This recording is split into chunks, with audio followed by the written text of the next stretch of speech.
Голем пожар доцна синоќа ги вознемири граѓаните во скопската населба Кисела вода.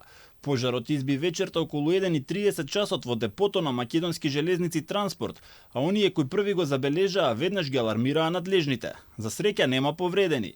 За брзо време 30 на пожарникари излегоа на терен и успешно се справија со огнената стихија.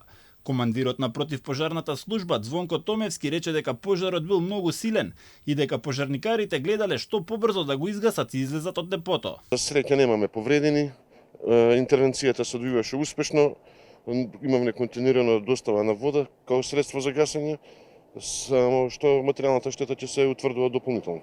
Во гаснењето на пожарот учествуваа 30 на пожарникари и интервенираа со 10 противпожарни возила.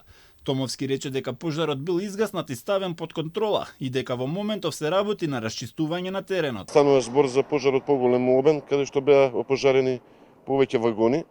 Веднаш е побарана дополнителна помош, така да интервенирано е совкупно 10 противпожарни возила со 30 пожарникари. Пожарот е ставен под контрола, сега се работи на расчистување и догасување. Во депото се чувале стари и неисправни вагони, а според првичните информации причината е материјална штета која ќе се утврдува од надлежните. Полицијата веднаш излезе на терен, се прегледуваат надзорните камери за да се утврди што точно се случило и како настанал пожарот во депото на Македонски железници транспорт.